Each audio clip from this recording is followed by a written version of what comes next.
الرياضيين إذا كانوا نطلبوا منهم الامتياز لازم نحضروا لهم كل الجوانب النجاح.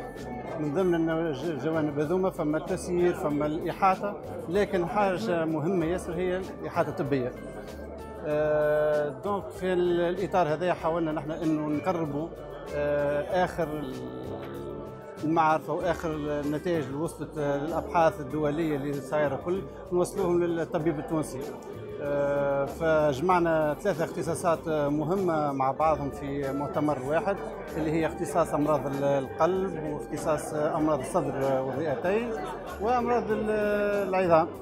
فإذا كان نتهناو معناها على الرياضي من الناحية القلبية، وظيفة القلب تكون ممتازة ما فيهاش حتى خلل، كذلك الأمراض الصدرية ما عندوش حتى مشكلة، والعظام كيف. ففي هالحالة هذه نجموا نطلبوا أقصى جهد ونجموا نطلبوا الامتياز للرياضي. في المجال هذا استدعينا ثلة من ألمع معنا أطباء اختصاصيين في المجال هذا باش يعطيوا الخبرات نتاعهم ويعطيوا محاضرات اطباء الرياضه واطباء الصحه العموميه اللي هما في الصف الاول للتداوي للرياضي، لانه الرياضي اول انسان او اول طبيب يتوجه له هو الطبيب العام. فنحاولوا انه نقربوا طبيب الاختصاص للطبيب العام، وانه الفائده معناها تعم وتحصل للطبيب الخاص، لانه الطبيب الخاص تعامله مع الرياضي ما يكونش بنفس الطريقه مع الانسان العادي، لان يعني فما خاصيات الطبيب عند الرياضي اللي هي تكون ماهيش عاديه عند الانسان العادي، لكن بالنسبه للرياضي مسموح بها. المحاضرات هذه القيمه معناها تسمح الطبيب الرياضي انه يتطور في المجال. وسجلنا السنه معناها حضور اطباء توانسه اختصاصيين علاج طبيعي، معناها معدين بدنيين حاضرين اطباء من الكونغو، اطباء من السيشيل، من المالي، من الجزائر ومن المغرب. وهكذا ان شاء الله الفائده تحصل للجميع. والله الاضافه اكيد، اول اضافه اللي نجم نقولوا معناها اسهل حاجه هي التقارب اللي يحصل ما بين اطباء الاختصاص، باش يلتقيوا مع بعضهم الاطباء الاختصاص القلب والصدريه والعظام، وينجموا يحكيوا مع بعضهم، واذا كان فما حالات يوليوا يحكيوا فيها مع بعضهم. هذه اول حاجه. ثاني حاجه هو التقارب اللي باش يحصل ما بين طبيب الرياضه واطباء الاختصاص، والطبيب العام واطباء الاختصاص. هذه حاجه مهمه جدا. ثم ايضا عندنا محاضرين من الخارج، جايين من فرنسا وشيء، يعطيونا الخبرات نتاعهم ينتفعوا بها الاطباء التوانسه. وكذلك معنا من المع وخيره الاطباء التوانسه زاد كيف يلقيوا محاضرات ويصير فيه تداخل وحوار، وديما الحوار بناء. الجامعة التونسية لكرة الطائرة دأبت على القيام بهالمؤتمر الدولي للطب الرياضي تحت إشراف اللجنة الوطنية الأولمبية التونسية.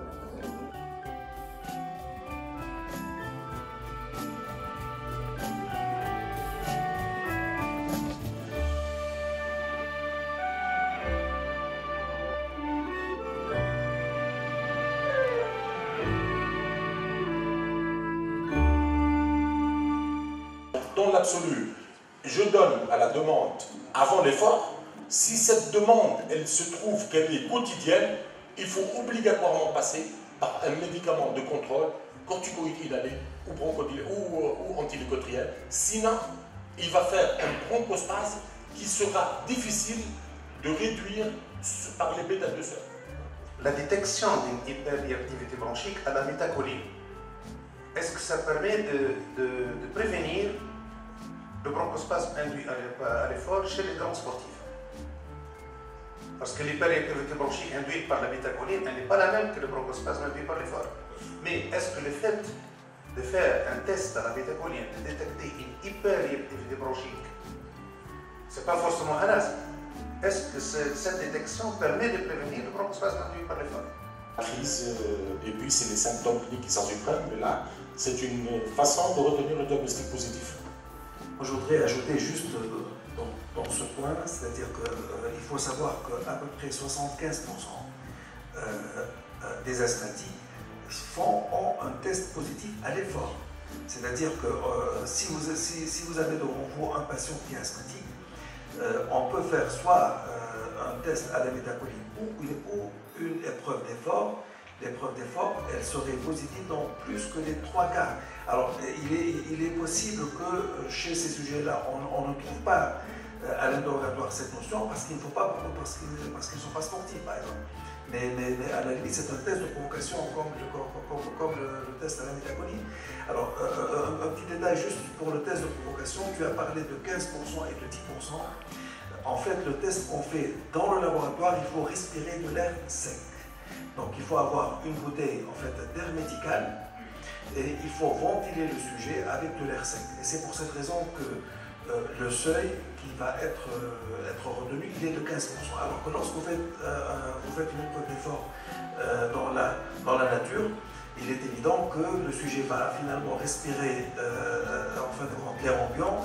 Et moi je sais qu'à la Marsa, j'ai essayé de faire des épreuves d'effort sans respirer de l'air sec.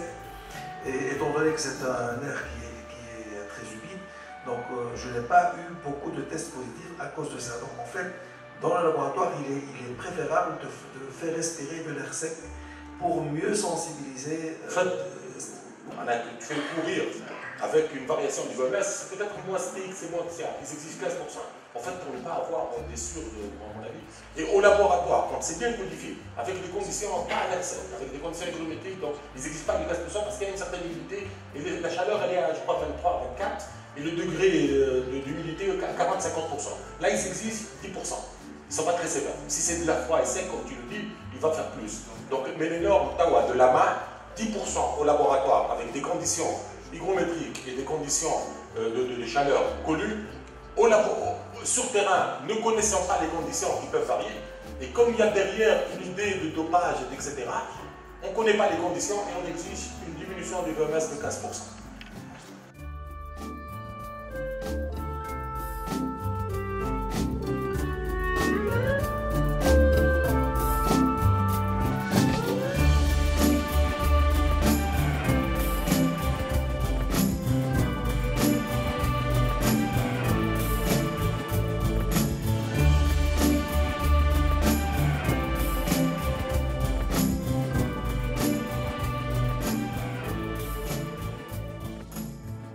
أهمية الندوة في هذا التوقيت تتعلق يعني مرتبطة بالأساس بالألعاب الإفريقية للشبان اللي باش تنطلق إن شاء الله بعد حوالي أسبوعين أو 3 ببوتسوانا في غابورون بالتحديد، وبالتالي احنا نهيئوا في الأرضية لتمكين شباننا وأبطالنا من أفضل تأطير طبي وعلمي في المجال الرياضي. تعرفوا اللي اليوم الرياضه وقت نتحدثوا على بيرفورمانس ولا نجاح ولا تميز، ما عادش اليوم نتحدثوا على الرياضي فقط ولا نتحدثوا على الجامعه فقط ولا نتحدثوا على المدربين، اليوم نتحدثوا على الطب الرياضي، على علوم الرياضه.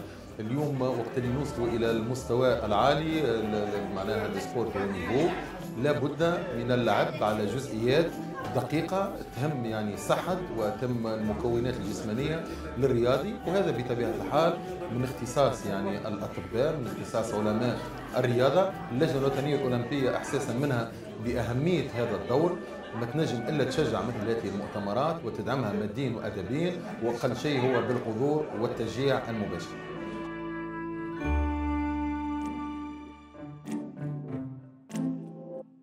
La pratique du sport entraîne des modifications non négligeables de la réponse immunitaire.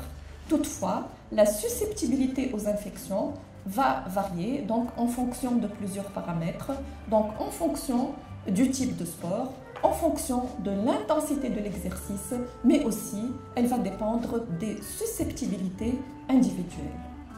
En pratique, le médecin doit toujours recommander chez le sujet sportif des mesures préventives draconiennes.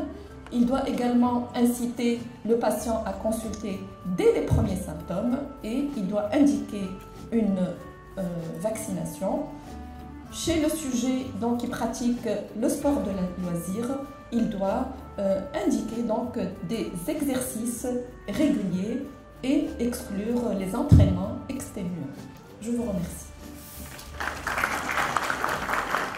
on va dire, quand le médecin va examiner un sportif de haut niveau, c'est à ce moment-là où il faudra dépister des sujets à risque qui peuvent éventuellement faire des infections respiratoires.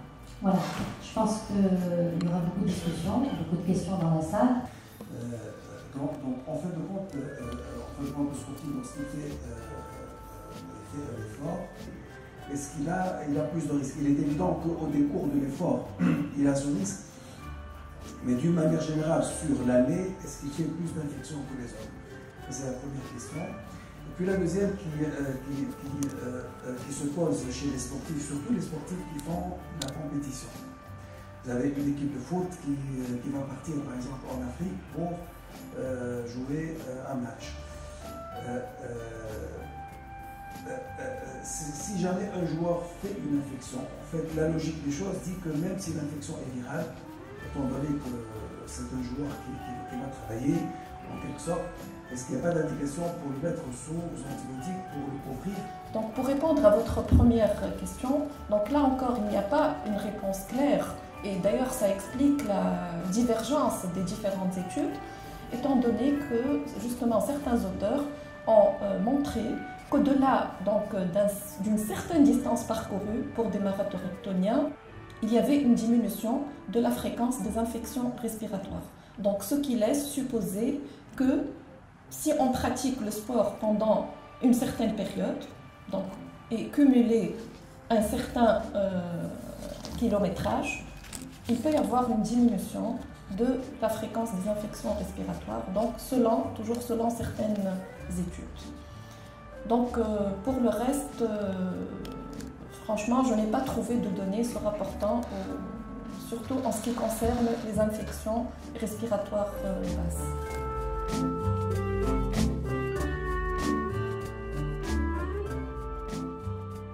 L'effort physique, en fait, c'est une situation de stress où les besoins métaboliques et énergétiques vont augmenter et l'impératif, c'est de consommer plus d'oxygène. Pour ce faire, il faudrait qu'il y ait une adaptation, une intégration de certains systèmes, le système respiratoire, le système cardiovasculaire et le système endocrinien. Alors, un petit rappel sur la chaîne respiratoire avec les différentes phases respiratoires qui suit le trajet d'oxygène depuis l'atmosphère jusqu'au tissu périphérique. Donc on passe par une phase de conduction ventilatoire. Cette phase de conduction ventilatoire, c'est une phase active qui va mettre en jeu les muscles respiratoires qui vont ventiler et donc faire parvenir de l'oxygène à partir de l'atmosphère vers le poumon profond pour qu'il fasse par la suite, il entame la phase de diffusion alvéolo-capillaire qui, elle, est une phase complètement passive qui ne dépend que d'un gradient de pression entre le secteur aérien et le secteur vasculaire. Par la suite, il y a une autre phase active, c'est la phase de convection cardiaque qui est assurée par la pompe cardiaque et qui nécessite, elle aussi, de l'énergie. Donc, une fois que la conduction circulatoire fait son travail et fait acheminer l'oxygène à partir des poumons vers les tissus périphériques, les tissus vont pomper au niveau du secteur vasculaire grâce, là aussi, à un jeu de pression, un gradient de pression, et donc l'oxygène va pouvoir diffuser du secteur vasculaire vers les tissus. Comment améliorer cette limite? Donc évidemment, tout le monde le sait, c'est intuitif, il faut de l'entraînement. Alors comment agit l'entraînement au niveau des capacités d'adaptation?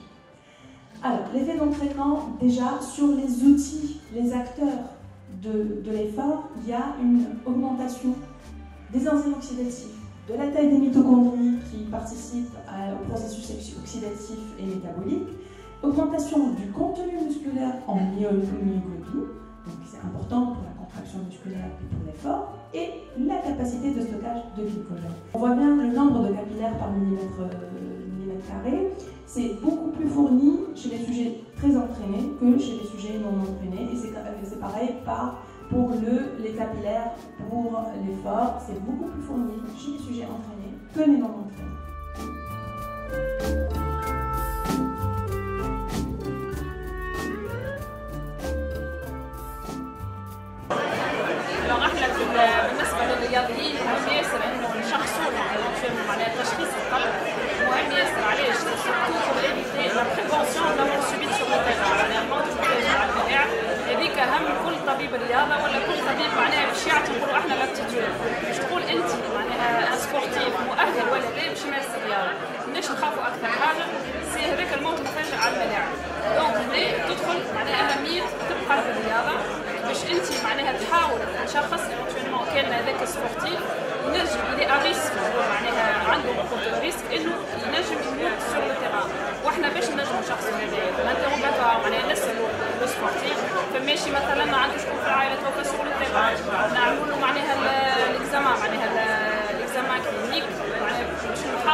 اللي تدل على امراض مثلا في القلب، تخطيط القلب مثلا، تصوير القلب بالصدى، هذوما كلهم ساعات نوصلوا حتى للرنين على القلب. هذا كل ينجم شخص فما امراض اللي تنجم تتسبب في موت مفاجئ على الملاعب. واحنا هذه كل الهدف بتاعنا ان معناها السبورتيف بتاعنا يكونوا يعني يمارسوا الرياضه في احسن الظروف.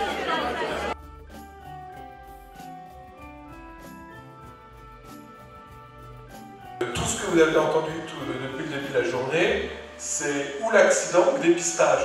Et c'est la vraie problématique, c'est que plus on va dépister, plus on va interdire, moins on aura d'accidents. Et bien entendu, on va en louper. Des personnes comme celui-là, il aurait eu un bilan, il aurait eu une épreuve d'effort. Son épreuve d'effort a été normale puisqu'il n'était pas dans des circonstances tout à fait particulières. Donc, deuxième point sur lequel je vais vous faire titiller le rhinencéphale, c'est ce papier de Circulation. Il est, à mon sens, l'avenir de la médecine sportive. Regardez-le bien, je vous donnerai bien entendu toutes mes diapositives, publiées en 2011 dans Circulation. C'est tous les nouveaux concepts de la cardiopathie et de la cardiopathie ischémique en particulier. Et vous voyez qu'on a en gros des choses très classiques, le développement des plaques, etc., les facteurs de risque traditionnels, et tout est axé sur les adipocytes et l'hypertrophie et l'hyperplasie des adipocytes, d'accord, et la dysfonction adipocytaire. J'ai là aussi particulièrement apprécié le topo de notre collègue diabétologue tout à l'heure. On est vraiment sur des nouveaux concepts de la maladie artérielle et vasculaire au sens large, plus tous les phénomènes thrombotiques, d'accord, et on arrive à un développement de cardiopathie. Ce qui est extrêmement intéressant dans ce papier de Circulation, c'est ça, c'est la diapositive suivante, où chaque fois qu'il y a une activité physique, ça ne veut pas dire sport excessif.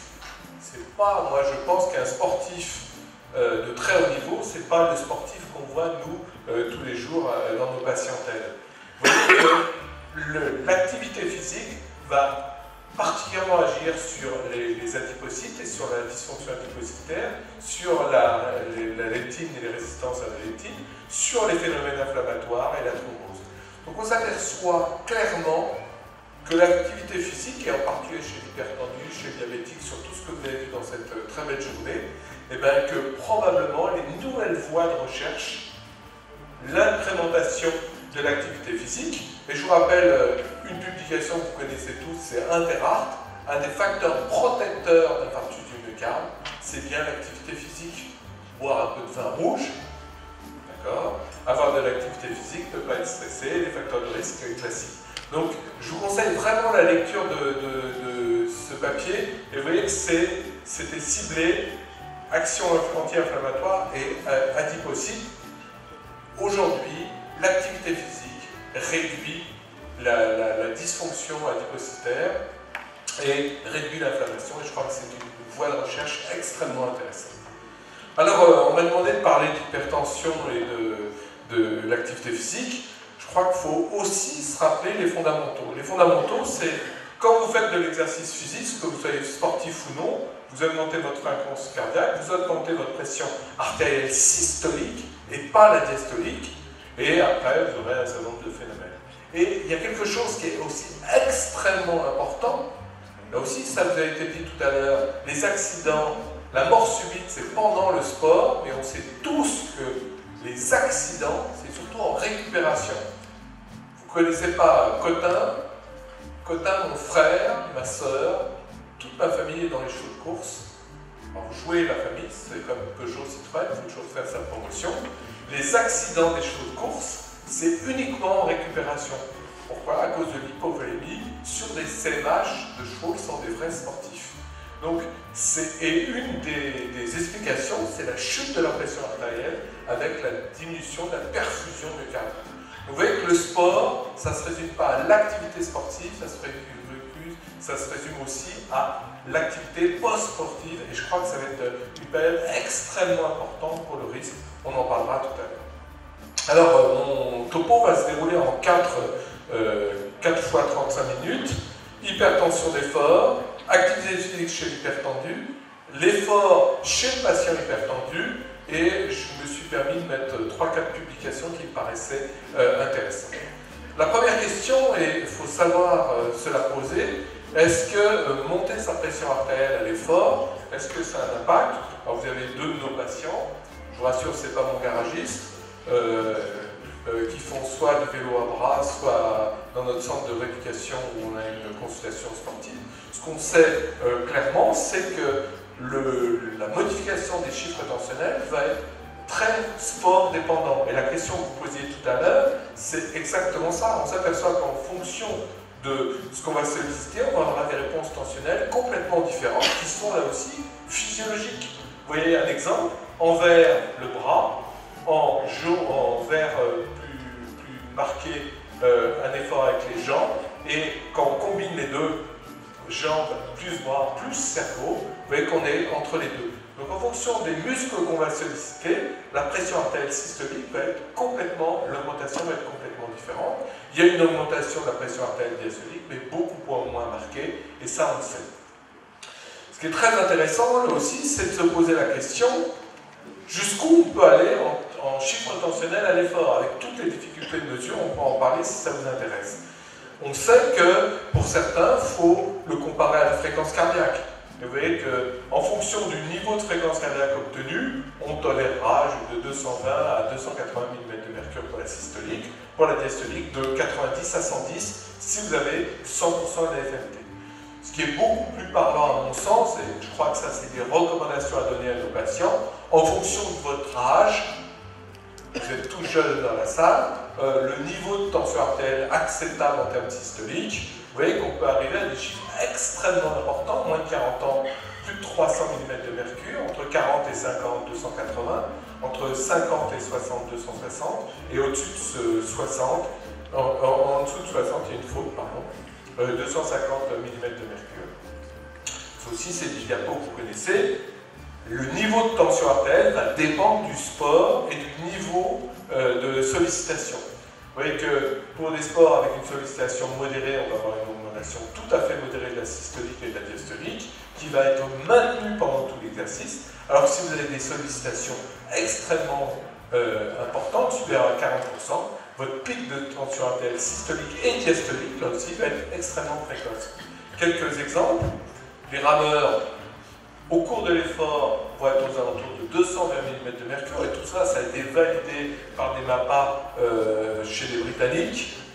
Un sportif qui fait le Tour de France en pleine endurance va être à des chiffres quand même extrêmement élevés, 250 à 260 mm de mercure. Vous savez qu'il y a eu un gros travail mené par Jouven chez les sportifs du Tour de France.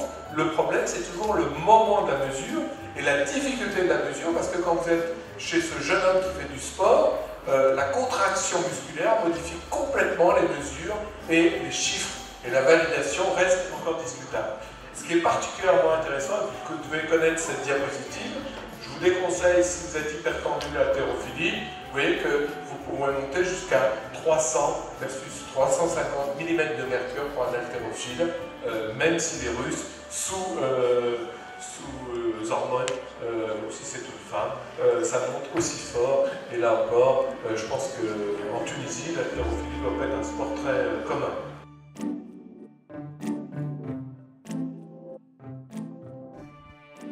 Est-ce qu'il y a une asymétrie? C'est vrai qu'elle est plus prononcée dans les CRH pathologiques, mais même un sportif a une petite asymétrie. Le diamètre VG, oui, ça c'est un bon élément, parce qu'une CRH, par définition, c'est une petite cavité, alors que les sportifs vont dilater, même si c'est un sport de résistance, ils vont dilater leur ventricule gauche. L'oreillette gauche, si elle est très dilatée, c'est quand même évocateur d'une CRH pathologique. Si je n'ai pas la réponse, je peux m'aider par la fonction diastolique. D'abord, le flux mitral classique. On sait qu'un sportif, c'est un profil qui est hyper normal, avec E qui augmente, avec le TD qui diminue, le temps de relaxation isovolumétrique qui diminue, mais ça ne répond toujours pas à notre question. Est-ce que le fait d'étudier le ventricule droit peut-être va m'aider? Il y a eu beaucoup d'études qui ont montré que le ventricule droit est également dilaté chez le sportif, mais au fait, si on regarde la méta-analyse là, avec toutes les études, on voit qu'en fin de compte, c'est pas si vrai que ça, à part la masse ventriculaire droite qui est calculée par l'IRM, ou une oreillette droite qui semble un tout petit peu plus dilatée chez le sportif, il n'y a pas vraiment de modification significative dans le corps du sportif concernant le côté droit. Est-ce que le Doppler tissulaire va m'aider? Oui, plus ou moins. Un cœur sportif, bien sûr, il aura un prime strictement normal, mais il y a une zone grise encore plus importante que la zone grise pour l'hypertrophie. Entre 15 et 10, est-ce que c'est normal? Franchement, on ne peut pas répondre. Le strain, on a cru longtemps que le strain va nous aider, c'est hyper sophistiqué, c'est plein de couleurs, mais en fin de compte, oui, un cœur normal, c'est un strain à moins 20%, ça c'est très clair. Mais quand j'ai un cœur d'athlète aussi, regardez cette étude toute récente et elle montre une valeur cut-off à moins 10% de strain. Alors franchement, une valeur cut-off à moins 10%, c'est pas une valeur cut-off, parce qu'à moins 10%, c'est très pathologique. Alors les moins 14, les moins 18, les moins 17, est-ce que c'est un cœur d'athlète ou c'est un MH? On n'a pas toujours de réponse. Alors il propose de combiner les valeurs entre le TTI, entre le strain. Ils décrivent des sensibilités qui sont pratiquement idéales, 100% de sensibilité et 95% de spécificité, mais ça reste quand même à valider. L'IRM, bien sûr, c'est un apport extrême pour le diagnostic des CMH. D'abord, pour diagnostiquer un cœur d'athlète, est-ce que je peux faire la différence entre un cœur d'athlète et un cœur CMH par l'IRM? Vous voyez ici un article tout récent également. Ils ont démontré qu'en utilisant des modèles hyper sophistiqués, en combinant l'âge, le sexe, les volumes télédiastoliques ventriculaires gauche et ventricule droit, les masses, en faisant des ratios, il arrive à faire la différence entre les deux pour tous les patients avec, vous voyez là, une surface sous la courbe qui est très très importante, avec une précision très importante. Et cette précision est aussi forte dans le groupe où on est en zone grise, ce qui semble prometteur quand même. Mais il faut dire que ce modèle est un peu sophistiqué, il faut le valider dans d'autres équipes. La présence de fibrose myocardique. On sait que la cardiomyopathie hypertrophique, il y a de la fibrose myocardique qui va s'installer, et ça, c'est très bon, puisque un cœur d'athlète n'a pas de fibrose myocardique théoriquement. La fibrose myocardique est un facteur pronostic de troubles du rythme, c'est un facteur prédictif de troubles du rythme et de mort subite. Malheureusement, cette fibrose n'existe, selon les séries, que dans 33 à 86% des cas dans les CMH. Et donc, je peux avoir une vraie CMH sans fibrose myocardique. Donc, si je trouve la fibrose, ok, ça répond à la question. S'il n'y a pas de fibrose, je ne peux pas être sûr que ce soit un cœur d'athlète ou une CMH, pardon. Reste l'intérêt de l'IRM, c'est quand je suis dans la zone grise et que je décide de faire un detraining. Là, c'est vrai que l'IRM est un peu plus précise que l'échocardiographie pour avoir une valeur de référence de l'épaisseur pariétale et pour voir est-ce qu'il y a une régression de cette hypertrophie à quelques semaines de déconditionnement. Donc, quand suspecter une cardiomyopathie pathologique, je la suspecte quand j'ai un diamètre qui dépasse les 60 mm. Attention, c'est peut-être une CMD. Quand j'ai une épaisseur des parois qui dépasse les 13 mm chez l'homme, 12 mm chez la femme, 11 mm chez l'adolescent, attention, c'est peut-être une CMH. Quand j'ai des anomalies de la fonction diastolique, quand j'ai une charge d'entraînement au fait qui n'est pas si importante que ça et qui ne peut pas expliquer ces modifications, ou quand j'ai une performance qui est inférieure à 130% de la théorie. Les arguments en faveur du cœur d'athlète, c'est la fonction VG qui est strictement normale, l'absence de valvulopathie, des pressions qui sont strictement normales, une réponse à l'effort qui est hyper normale même, la régression au déconditionnement. Alors après quelques semaines, est-ce qu'une hypertrophie, une épaisseur augmentée du septum interventriculaire, est-ce qu'elle va diminuer? Oui, pour l'épaisseur, la plupart des études ont montré que ça va régresser au bout de quelques semaines, 3 mois, disons, de 2, 3, parfois même jusqu'à 5 mm de régression en quelques semaines.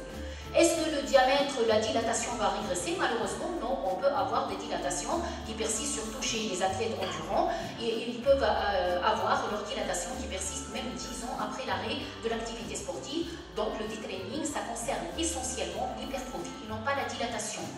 Et contractilité et FEVG normale à l'effort, c'est intéressant de mettre ces sportifs sur les systèmes pour voir un peu les diamètres, le comportement des diamètres, le comportement de la fraction d'éjection, le comportement du strain à l'effort pour faire la différence entre les deux. Ce problème de zone grise, il est un peu plus important chez le noir parce que le noir, il dilate beaucoup plus son ventricule droit. Donc, est-ce que c'est une dysplasie du ventricule droit? Parce qu'il a 6 fois plus d'inversion dentée, parce qu'il a une augmentation de trabiculation et ça pose le problème de la non-compaction VG, parce qu'il a 8 fois plus d'hypertrophie qu'un athlète blanc, et tout ça fait qu'il y a des zones grises partout entre la CRH, les DVDA, les non-compaction VG, etc. Alors en conclusion, je dirais que le cœur du sportif, c'est un cœur qui est supranormal, que la zone grise, la bonne nouvelle, c'est que la zone grise, en fait, on la voit dans 2 à 4% des cas seulement. C'est pas si fréquent que ça. C'est vrai qu'elle est embêtante, mais avec nos examens actuels un peu plus performants, l'écho 3D KD avec le strain, l'écho 3D KD, l'étude du twisting, il y a d'autres modalités un peu plus sophistiquées qui peuvent un peu nous aider.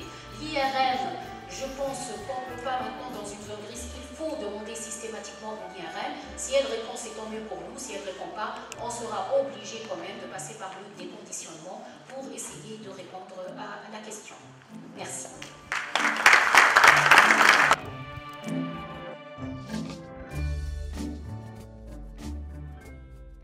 Donc cet effet est encore mal précisé.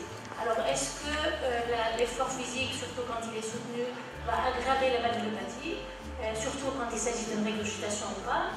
Est-ce qu'il peut entraîner une rupture de cordage dans les IM dégénératives avec élongation de cordage? Est-ce qu'il peut aggraver la fonction ventriculaire gauche, altérer la fonction ventriculaire gauche ou aggraver une dysfonction ventriculaire gauche ou droite préexistante? Est-ce qu'il majore la dilatation aortique chez un malade qui a déjà, par exemple, une bicuspidie avec un anémie de l'aorte ascendante? Est-ce qu'il peut favoriser, avec le tonus sympathique qui est majoré, les arythmies ventriculaires ou supraventriculaires? Peut-il favoriser, grâce à ces à cause de ces arythmies, la survenue d'un édème pulmonaire et pourquoi pas d'une mort subite? Ce sont les raisons pour lesquelles on essaie de se poser des questions sur l'effet et la place du sport chez les valvulaires.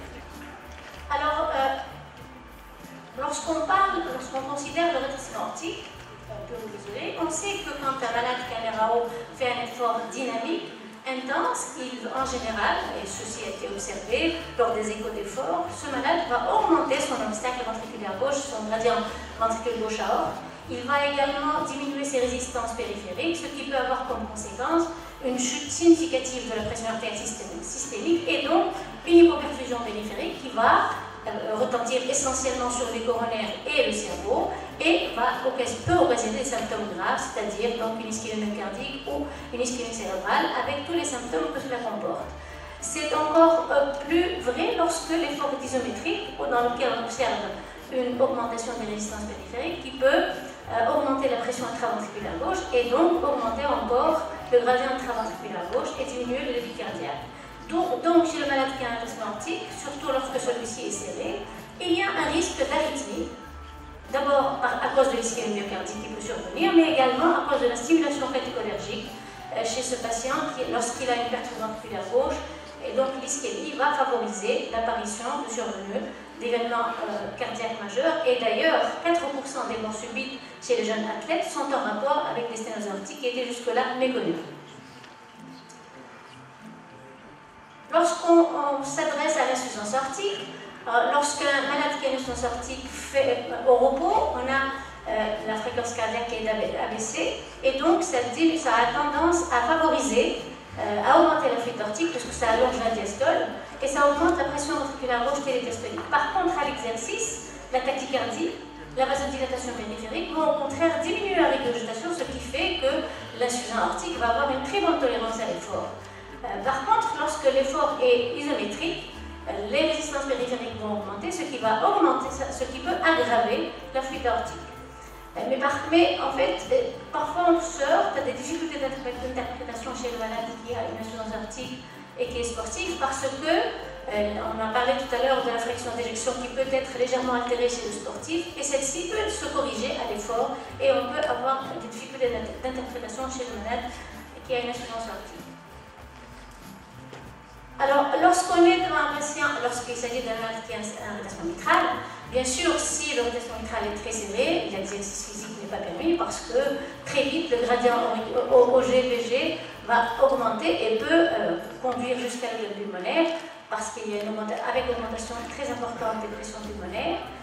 Et aussi, ça peut être favorisé par les arythmies qui accompagnent cette élévation de la pression auriculaire gauche brutale, avec possibilité donc les possibilités sportives chez le malade qui a un RM vont dépendre essentiellement de la taille de l'oreillette gauche, de la VO2 max chez ce malade, qui est souvent inférieure à la VO2 théorique.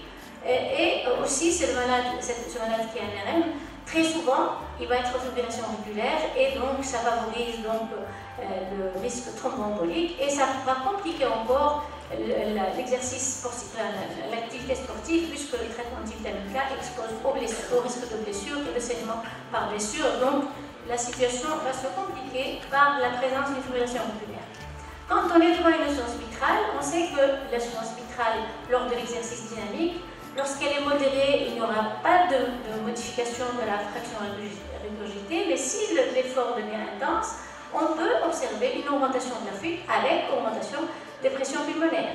L'exercice statique aura très peu d'impact sur le débit cardiaque, mais il va augmenter les résistances périphériques et donc favoriser la régurgitation et augmenter les pressions pulmonaires. Aussi, il semble que ça peut favoriser une rupture du cordage, particulièrement lorsque la fuite mitrale est d'origine dégénérative avec élongation des cordages. Aussi, lorsque l'oreillette gauche est dilatée, il y aura un risque de fibrillation auriculaire accru devant cette insuffisance mitrale avec retentissement sur l'oreillette gauche. L'insuffisance tricuspidienne est très fréquente, mais elle est le plus souvent fonctionnelle et elle est le plus souvent secondaire à une autre cardiopathie.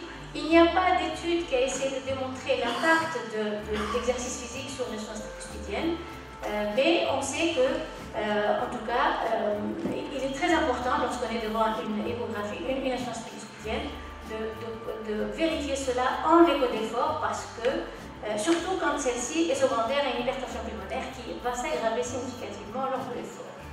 En tout cas, tous les sports en compétition vont être permis si la fuite tricuspidienne est isolée, qu'elle s'associe à une pression auriculaire droite normale, à une pression auriculaire droite qui reste relativement basse, inférieure à 10 mm de mercure.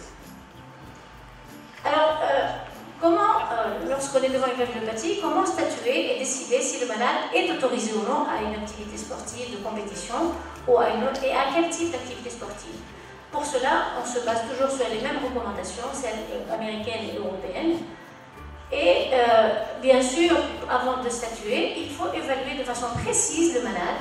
D'abord par je pense que ça a été dit plusieurs fois aujourd'hui, d'abord par une évaluation très précise de l'interrogatoire.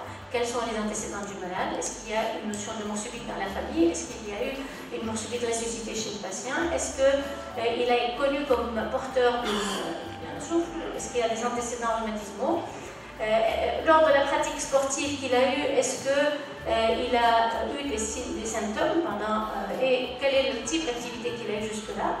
Et si cette activité a engendré des symptômes, en particulier dyspnée, mais surtout syncope ou douleur thoracique, ou bien également palpitations, qui sont révélateurs et annonciateurs d'événements graves.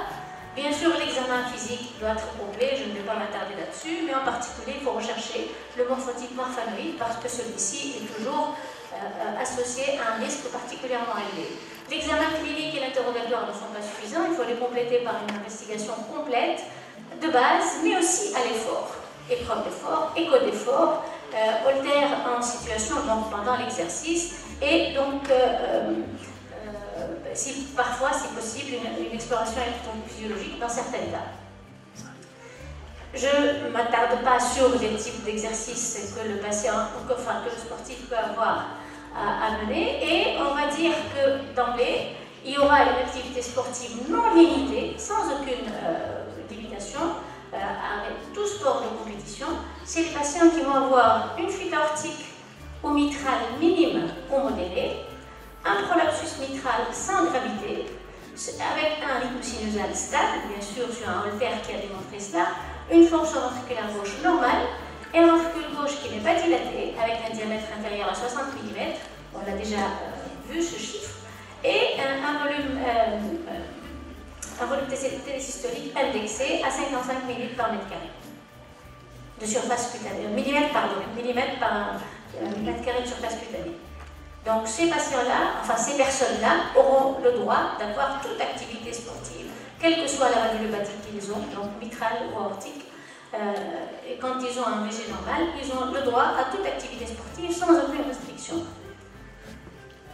Maintenant, il y a des restrictions relatives chez les malades qui ont, par exemple, un rétrécissement mitral minime avec une surface mitrale qui reste supérieure à 1,5 cm².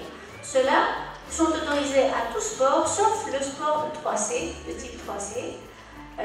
Lorsque le rétrécissement mitral est en fibrillation régulaire, ou il y a une essence minime ou modérée sans fibrillation régulaire, mais avec dilatation modérée du ventricule gauche, ou en cas de bicuspidie aortique, avec une aorte quand même qui reste inférieure à 45 mm de diamètre, inférieure à 40 s'il s'agit d'un marfan, à ce moment-là, il y a la possibilité d'exercer les sports de type 1A, 1B, 2A ou 2B, mais en évitant quand même des sports de collision. Lorsque la fuite tricuspidienne, lorsque les devant une fuite tricuspidienne modérée ou une stéréospée tricuspidienne asymptomatique, même chose. Pareil, lorsqu'on est devant un patient qui a bénéficié d'une dilatation mitrale avec un bon résultat, une bioprothèse ou une prothèse mécanique qui sont fonctionnelles sans gravure significative. Les sports de type 1A sont aussi autorisés aux malades qui ont une bicuspidie aortique avec un diamètre de l'aorte supérieur à 45 mm de diamètre, avec une insuffisance aortique modérée mais une dilatation du ventricule gauche progressive. Donc là, on est un peu plus restrictif quand même. Et lorsqu'on est devant un rétrécissement aortique modéré. On va revenir sur ce qu'on signifie rétrécissement aortique modéré. Dans l'insuffisance, le sport, il n'y a pas de possibilité, bien sûr, c'est contre-indiqué. Toute activité de compétition sera contre-indiquée si on est devant une insuffisance aortique sévère, ou une insuffisance aortique minime mais avec dysfonction ventriculaire gauche, ou bien une insuffisance mitrale avec dilatation du ventricule gauche avec un diamètre qui dépasse 60 mm, ou bien un prolapsus de valve avec des signes de gravité, c'est-à-dire avec une fuite importante. Bien sûr dans le rétrécissement aortique sévère ou avec le rétrécissement aortique modéré mais avec dysfonction ventriculaire gauche. Et bien sûr, toute infection fébrile doit aussi contre-indiquer, même chez les malades précédents qu'on a vus, où l'activité sportive était autorisée, toute infection fébrile contre-indique absolument l'activité sportive de compétition, même sur une valvulopathie.